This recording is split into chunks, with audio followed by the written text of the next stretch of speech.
Alright, make sure you're good. This is a video, right? Just talking about people at their breaking point, man. Like, what have y'all been at? Like, I'm at work right now. This ain't my house. So, what have you gotten to your breaking point at? Like, what has gotten you there? Like, I'm curious. Comment down below. But enough chit chat. Like and subscribe. Thanks for watching. And let's see more. I will paint my entire house with nail polish before I ever ask a guy why her and not me. Are you insane?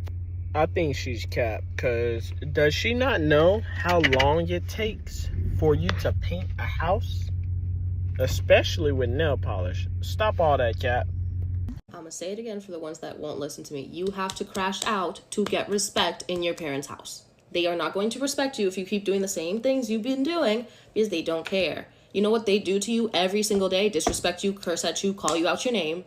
And you know what you do? Nothing. So you know what they'll do? Nothing. However, be ready to get kicked out. Yes, it might happen. And I'm not talking out my ass. I literally got kicked out for crashing out. You know what I did? You know what I did that was so bad?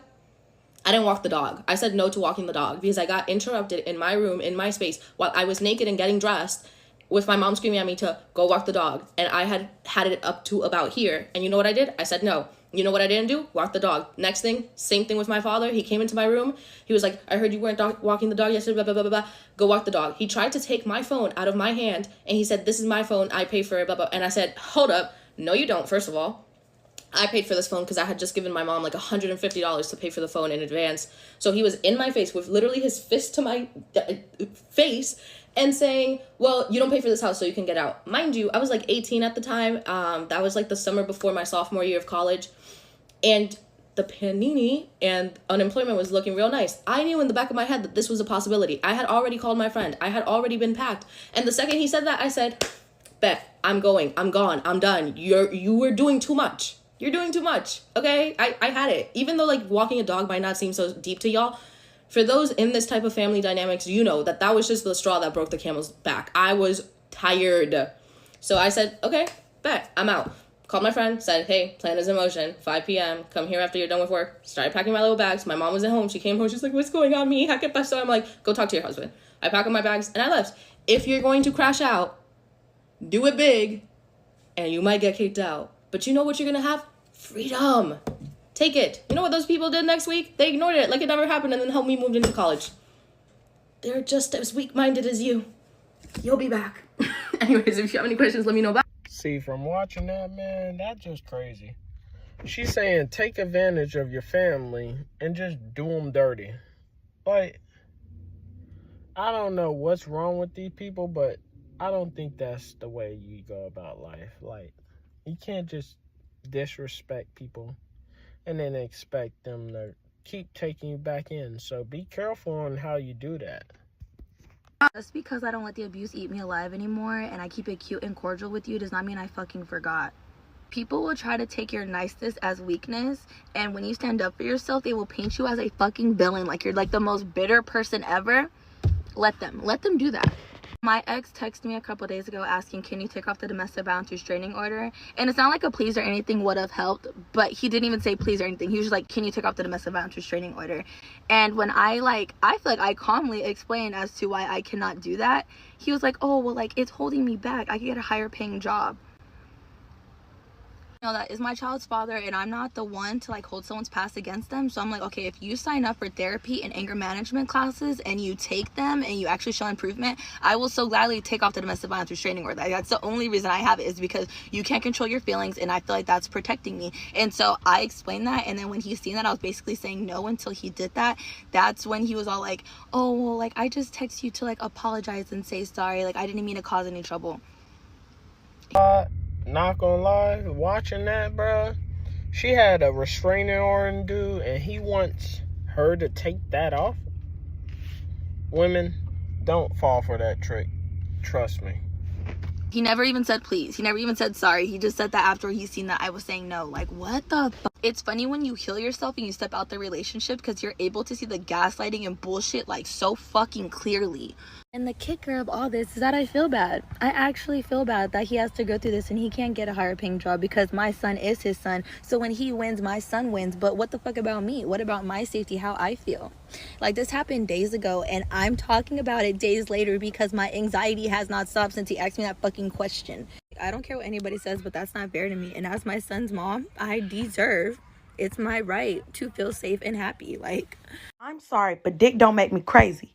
What make me crazy is when you promise that we're gonna be something, and when you try to sell a bitch a dream, and when I buy it and try to cash out on that ass, now you want to change your motherfucking mind,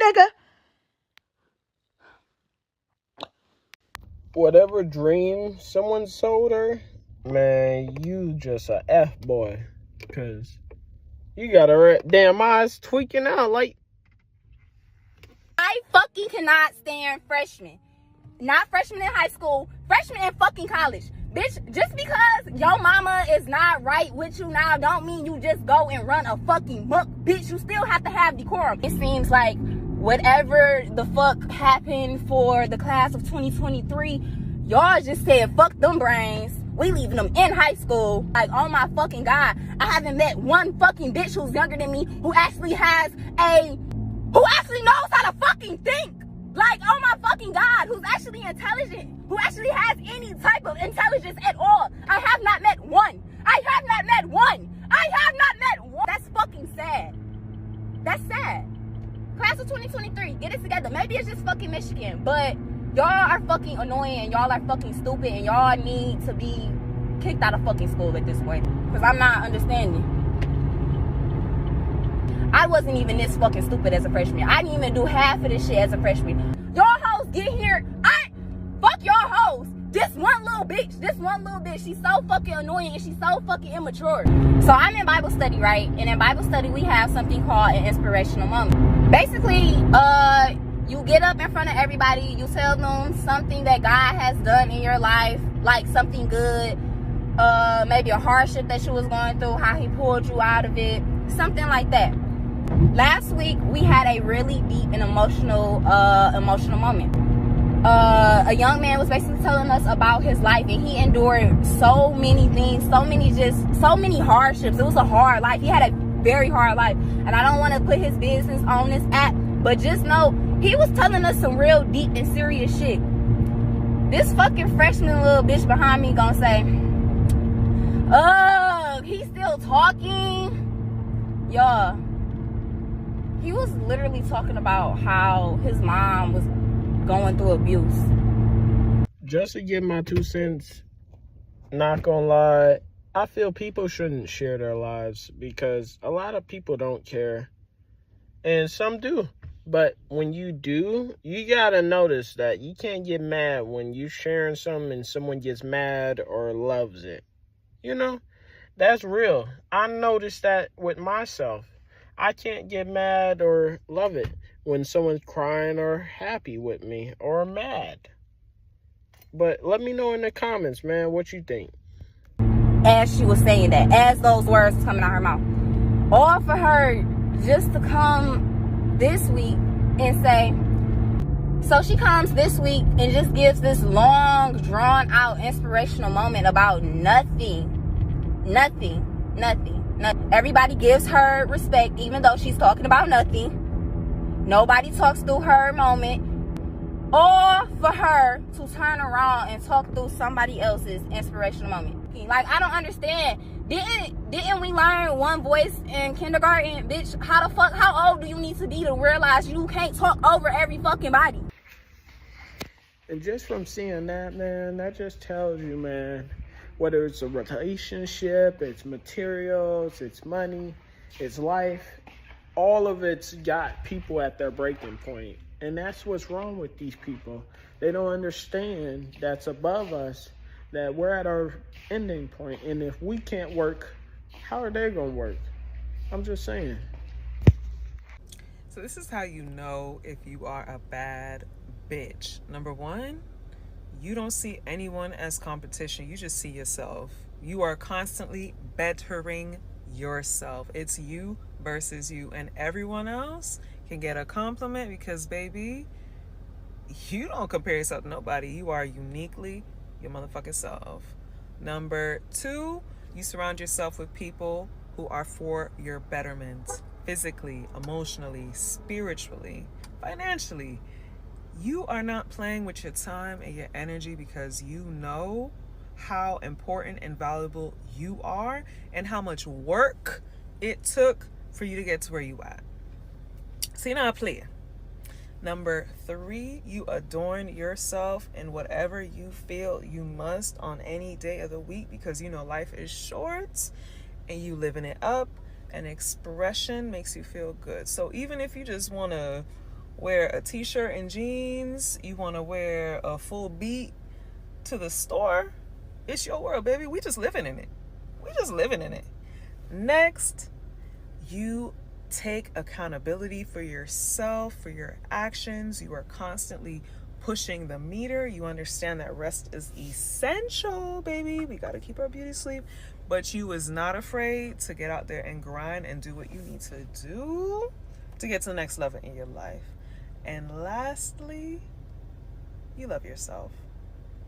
You do your affirmations, you do your self-care, your yoga, whatever it is that keeps you centered and keeps you feeling and knowing how important and valuable you are.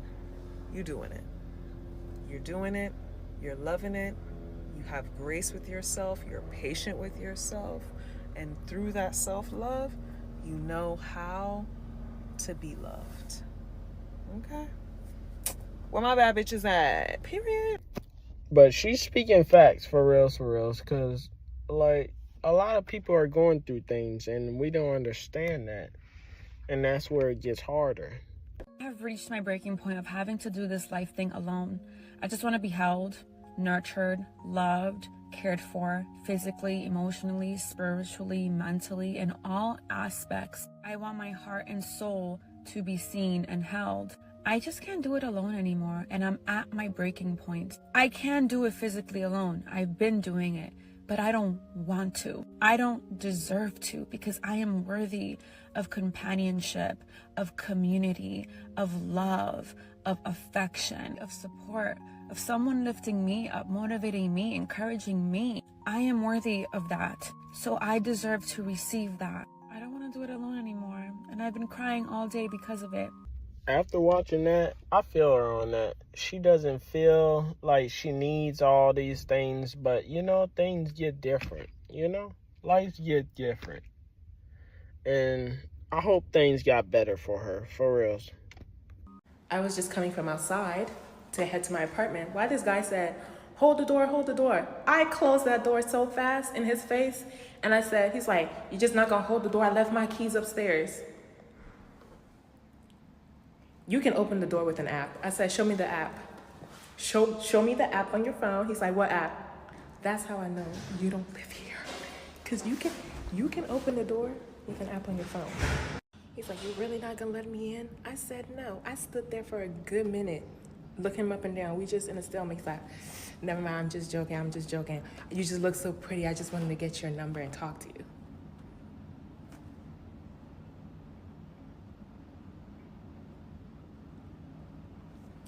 Okay, yeah, you gotta follow your instincts, lady. My instinct said, he don't look like he live here.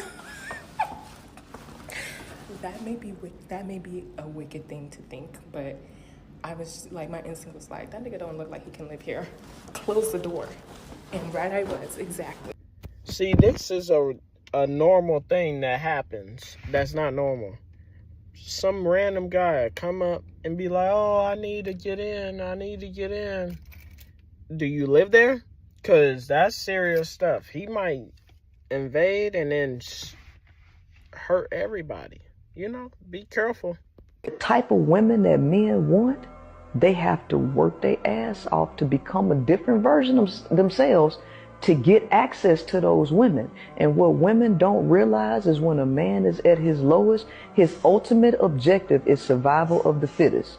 And they will use anything as a tool, as a stepping ladder to get where they want. When you work with a man at his lowest, men see women as mirrors to themselves. And they see you at their lowest. And they don't want you to reflect back on them where they came from, because they used you to build themselves up, and now they need another level to go to, something that's harder. You wasn't hard to conquer. You just helped him go on to the next woman. The woman that wouldn't fuck with him or even look his way because she is a prize. See, from watching that, this lady know what she talking about, literally. There's a lot of men, not gonna lie. I'm not experienced with it, but I just been watching a lot of videos where you just don't know what man you can get and how it's just bad. It turns out bad. But let's see more.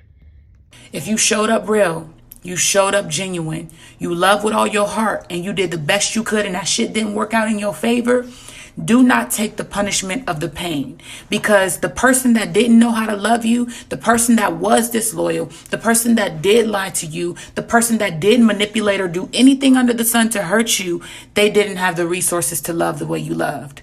But why should you take the punishment of pain when you didn't do anything but show up genuinely, when you didn't do anything but love the motherfucker?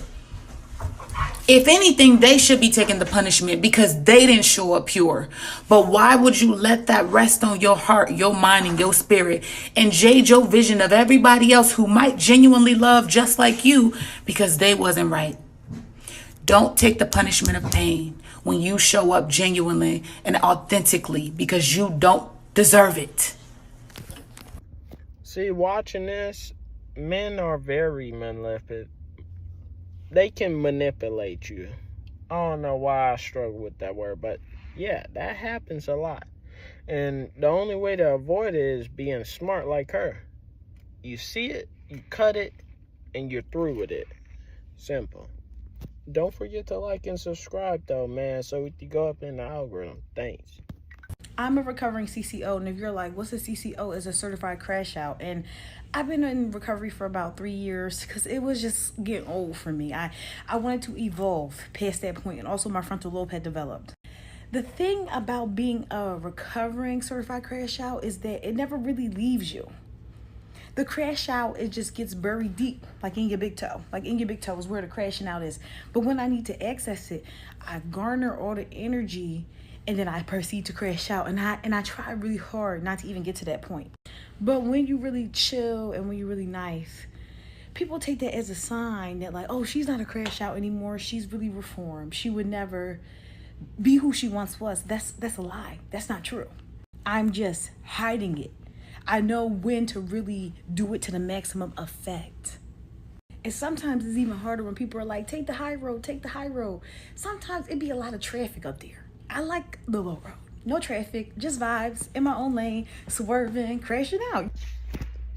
And just to come to a conclusion, man, not gonna lie, these people just don't understand that literally everyone's getting to their breaking point. The littlest things is becoming a big issue nowadays, and they need to learn that a lot of us people are humans too, literally.